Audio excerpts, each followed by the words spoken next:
Hi, this is Nina, and this is Left Less. Uh, Living with a little less every day, am I right? Cancel. Oh my gosh. Ugh. So, anyways, I wanted to talk about this D-bag, Brian Tyler Cohen. They got nothing left to bring Biden up to make him look better. They really, really don't. And I can't play the beginning part of this video because the music but I'm gonna set it up for you, okay? Biden is goes to Ireland or something, and he's on the stage, and they're playing that some Irish dropkick Murphy or something, and he comes out and literally just says, "Hello, hello, I see the light," and that's the entire. That's all you get out of Biden through the entire video. So how is this his most viral moment, Brian Tyler and military industrial complex? I mean, I just don't know what the hell you're talking about. Okay, so here we go. I'm gonna start it where the music stops. Clip showing where cool goes to die. But in all seriousness, this moment from Biden comes at a time when Republicans are accusing him of hurting America's reputation among our allies. We've seen the Biden administration alienating our friends and allies and pushing them away. Which might sound right if you only watch Fox and Newsmax all day, but back in the world of reality, we have these things called numbers where we can see whether or not that's true. Here are the attitudes of some of our key allies toward the United States by president, according to Pew Research. See if you can see a pattern. Yeah, those lines you see dipping right after Trump was sworn in and then skyrocketing right after he left office, that's their confidence in America's president. But you might be thinking, sure, those are some of our key allies, but those are just a few countries. What about the others? Here's another chart from Pew Research showing America's favorability among citizens of Sweden, Belgium, the Netherlands, Germany, France, Italy, Canada, Spain, the UK, Australia, South Korea, Japan, and Greece. The red dots show their confidence in Trump when he was president, and the blue dot shows their confidence in Biden now. So yeah, I think you can see the pattern here. But hey, it's not all bad news for Trump. At least he had those authoritarian dictators who adored him. And that really was the entire theme of his foreign policy as president. Bash and alienate America's allies, coddle and praise dictators. So I see that, and I just received a beautiful letter from Kim Jong-un. So him not and starting. I think the relationship is very well, but I appreciated the letter. Narratives, whatever comes Him to not mind. starting war was the way to go. I mean, Of the world, it's nice to get along. I get along with him great. How smart is he? Could you tell? Top of the line. Top of the line. Yeah, they're all top of the line. Our guy's not top of the line. Never was. These are top of the line people at the top of their game. President Xi is a brilliant man. If you went all over Hollywood to look for somebody to play the role of President Xi, you couldn't find him. There's nobody like that. The look, the brain, the whole thing. We had a great relationship. Meanwhile, while Trump was trashing America's allies, he was literally laughed at the United Nations for this absurd lie. Today, I stand before the United Nations General Assembly to share the extraordinary progress we've made. In less than 2 years, my administration has accomplished more than almost any administration in the history of our country. America's so true.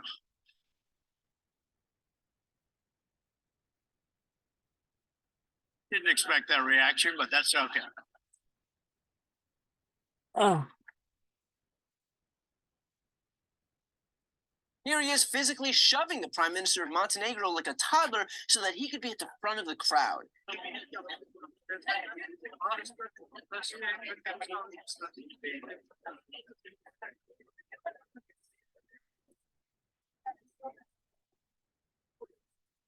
And in case you forgot, some of America's closest allies were actually caught on a hot mic making fun of Trump for this embarrassing behavior.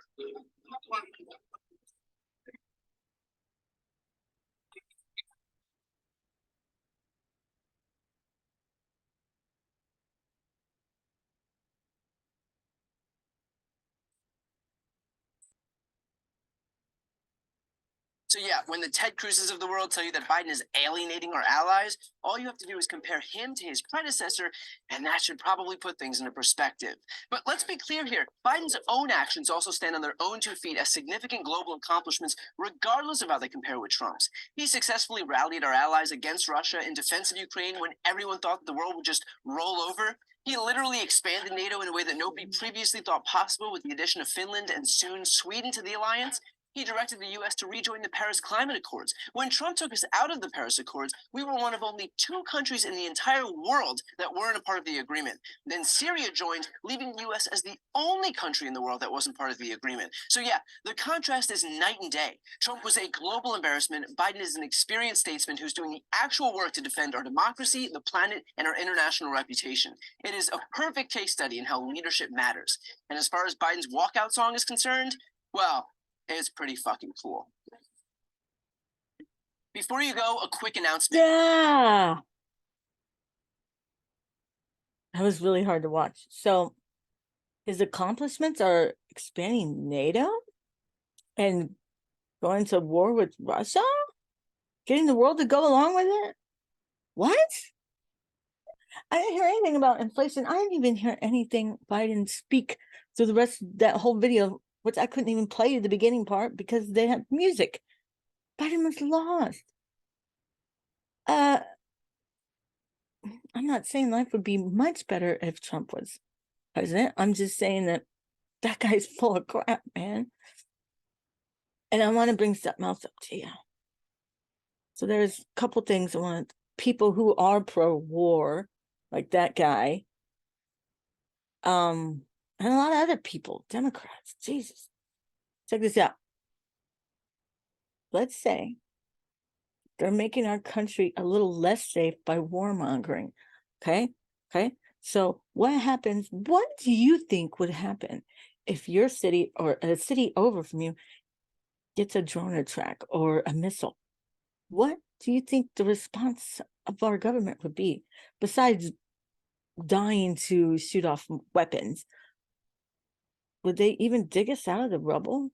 Would they give us homes? Would they give us food? Look at their track record. Look at East Palestine. Look at Flint. Look at everywhere else where the water is poisoning people and it could have been fixed. And they refused to do it. Well, if we were attacked, they're not going to help us there either. So I think the people that are pro-war are under the assumption that our government will support us if we were attacked. Well, I can tell you, you are wrong, because they don't do it anyways. Okay, so stop warmongering, because we get nothing out of it. Literally, it is just costing us money. So I have many examples for that, but I mean, a lot of stuff I could show you. Besides East Palestine, everywhere else that every other city, they're not helping. They're just watching it go down into the ground in flames. Stop supporting the war. Now, I don't know if anybody's seen this movie behind me. It is Emperor of the North. So I'm afraid we are getting closer to these times too. I mean, look at Ernest Borgnine's face, man. He is, and he's got a hammer, and he's about to hit this hobo with his hammer for riding his train, because he truly hates the poor, the hobos, trying to get a free ride. But it's not their fault that the Depression happened. It's not their fault that they didn't have a job. This was the policies of our leaders, the ones that keep making the wrong choices, and who suffered the consequences? The hobos, us. I'm afraid, but this is reality, man. They hate us. The difference between Ernest Borgnine, they called him the Shack. He used to kill these hobos on his train all the time. Nobody cared. Nobody cared. This is what I was trying to. He hated them. Nobody cares. Nobody cares. I mean, I don't want, okay, I'm gonna spoil the end of the movie. When number one and Old Cigarette were finally on the train, they were almost to the north. And they were fighting. Number one had the shack. Like, he could have killed him. He could have killed him. But he chose to leave him alive. Why do you think that is? Because he knew. It never says this in the movie, but you know it. I know it. I knew it. He didn't do it because he knew that he would have been hunted down like a dog and arrested, probably put to death row. Because you're not allowed to the hobos are in a lower class of class. They rule over us. But wasn't that hilarious? Brian Tyler Cohen, you are a I could just, his suit is way too tight too. He looks stupid. But he's making money, he's making tons of money. All right, it's a short one. Like, subscribe, and share. I'll be back sooner than later. Bye.